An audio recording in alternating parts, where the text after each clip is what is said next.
Ẹ káàárọ̀ o gbogbo ẹ̀yin ọmọ Mùtúmùwà pátápátá, èmi ti yín tòótọ́ bàbá confam JP.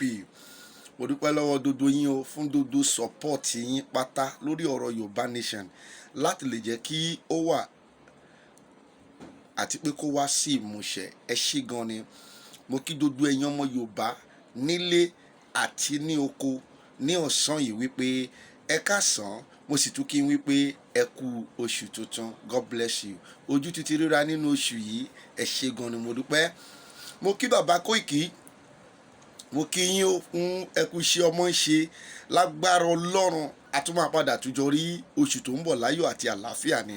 Mo tún fi àkókò yìí tún kí bàbá Sunday Igboho, ẹ ṣé gan ni, ẹ kú iṣẹ́ ọmọ ṣe.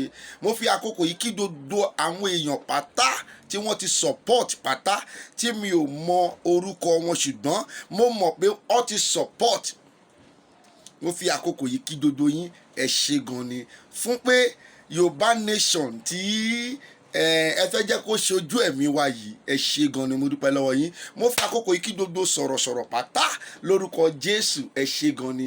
Ikú ò ní pa yín, wàhálà ò ní dé bá yín, ẹ ò ní rógun ìbànújẹ́, ògo Ọlọ́run máa farahàn láyé yín bó dẹ̀ ṣe máa rí nìyẹn. Mo dúpẹ́ gidigidi gan, ẹ ṣé fún gbogbo ohun tí à ń rí, iṣẹ́ takuntakun tá à ń rí tẹ̀ ń gbé ṣe ní orí afẹ́fẹ́. Mo dúpẹ́ gan, ẹ ṣé, ojú òní tì yín. Ẹ jọ̀ọ́, ẹ pé mo máa ń sọ bóbìnrin ò bá bí kinní kan, bí nǹkan kan ò bá ṣẹlẹ̀ obìnrin kì í jẹ́ kúmọ́lù. Ẹ jọ̀ọ́, mo bẹ̀ gbogbo ẹ̀yin Mùtúmùwà, mo fẹ́ kẹ́ fi ọkàn máa bá mi ká lọ. Ó lè pẹ́ díẹ̀ ṣùgbọ́n mi ò fẹ́ kí fídíò yìí náà pẹ́ kí n lè ráyè rí load sí ibi tó jẹ́ kí n load ẹ̀ sí nígbà tó jẹ́ lákòókò tó yẹ ká tètè load ẹ̀. Ẹ jọ̀ọ́, ẹ fi ọkàn bá mi lọ. Ẹ̀yin tí ẹ ti mọ ọwọ́ ọ̀tún yàtọ̀ sí ọwọ́ òsì, mo fẹ́ kẹ́ fi ọkàn kẹ́ fi máa bá mi lọ. Ẹ jọ̀ọ́, ọkùnrin kan wà, mo rí fídíò ẹ̀ lénìí, wọ́n ń pè ní Apostle Joshua Selman, èmi ò mọ̀ bóyá mo get the pronunciation ṣùgbọ́n mo mọ̀ pé Apostle Joshua Selman ni mo rí ṣùgbọ́n mo ti mọ̀ dáadáa, mi ò ń ta sí wọn. ṣùgbọ́n ẹ wo gbogbo ohun tẹ́yìn fi ń ṣọwọ́ kiri yẹn ó ń dí ọ̀dọ̀ wọn, wọ́n ń rí ṣùgbọ́n wọ́n kàn ti sílì máìndì wọn ni, wọ́n ti di èṣù ti wọnú, èṣù ló rán wọn níṣẹ́, èṣù rán wọn wọnú ayé pátápátá. Ẹ ò dẹ̀ fura, ẹ ò fura, onígbàgbọ́ ẹ ò fura, èṣù ti rán gbogbo àwọn wòlíì burúkú yìí, ó rán wọn wọnú ayé pátá, wọ́n dẹ̀ gẹ̀ẹ́tì àwọn èèyàn, ẹ ò fura. Nígbà tó jáde tí mo rí fídíò ẹ̀ láàárọ̀ yẹn ní pa mí, ó sọ wípé àwọn kan wọ́n insult fathers of faith. Definitely fídíò wa ń kàn wọ́n lára nìyẹn, tí wọ́n bá ti padà rí yẹn definitely fídíò wa ń ṣe kí ni, ó ń kàn wọ́n ní ara nìyẹn. Listen to me, ó tún sọ̀rọ̀ kan.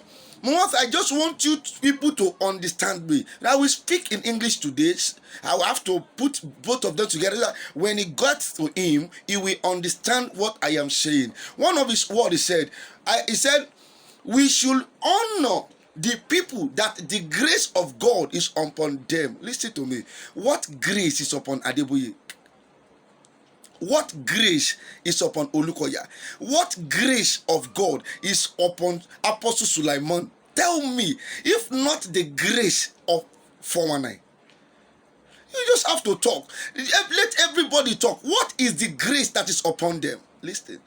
Èṣù ti bà nǹkan jẹ́ o. Èṣù ti rán àwọn èyí jáde sínú ayé. Ẹ béèrè lọ́wọ́ wọn, who is the father? Who is the father of faith? Where his sons and his daughter? Where his sons and his daughter is suffering in the world?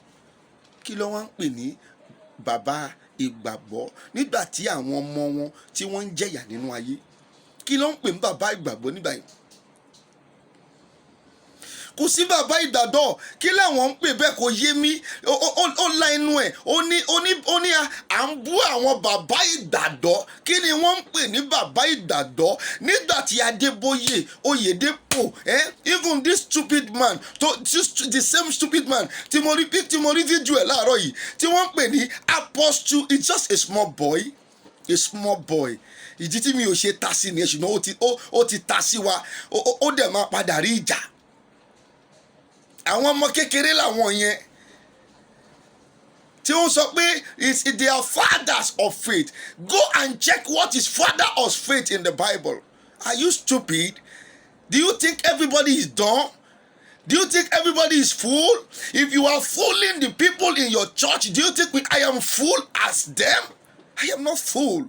Apostle Joshua Salem, what you have just dropped on the internet today shows me that you are one of them. You are 419. You are 419. Typical 419. Talking about fathers of faith. You are talking. Go and check Abraham. Go and check Noah. Go and check Enoch. Tell me if they are not fathers of faith. Is that the way Enoch does it? Is that the way? Is that the way Noah does it? Is that the way Abraham does it? They are doing their own. Fathers of faith. Are you crazy? I think it's like you don't know what you are saying. You said we are insulting the body of Christ. Listen, there is no body of Christ again. What I am seeing now, it is body of 419. Nobody, no, there is no body of Christ again. What I am saying, I am telling you as a prophet of God, it is a body of 419, body of evil, body of devil. You cannot shut my mouth. I need to say what God asked me to say. Listen to me. When you are saying contradictory to what is going on the ground, that we need to break this country. When you say contradict it, listen, it is devil that is using you. It means God that is talking to us does not talk to you. That is what we are saying. No body of Christ. It's body of 419, body of fake pastors that is doing fake miracles. I am telling you, body of fake pastors doing fake miracles and doing 419 for their sheep. Man, like me, when I see what is truth, I say it. I don't say sorry about it. That is one thing about me. That proof I am hero. When you are talking about fathers of faith, you are talking about the heroes. That shows that I am hero. Whatever anything I saw, listen to me, that I see and I saw it like this, that it is truth. Listen to me. Forget about it. I don't say sorry about it. Mi kì í ṣàṣàgà fúru láì lórí ohun tí n bá ti rí pé mo ṣe tí mo dẹ̀ pé òótọ́ ni mo ń sọ. I cannot say àṣàgà fúru. Let's say, let all the 419.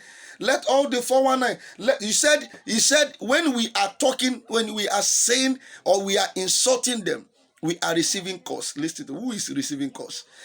It is not an insult. We are telling them what they are doing that is not right. Are they not seeing that Fulani is killing our people? Are they not seeing that Fulani is raping our people? Are they not seeing that Fulani is giving our children pregnancy that is bastard? Are you not seeing that all our farm Fulani has destroyed it, as God has not spoken to them about it? Are they not the member of their church also?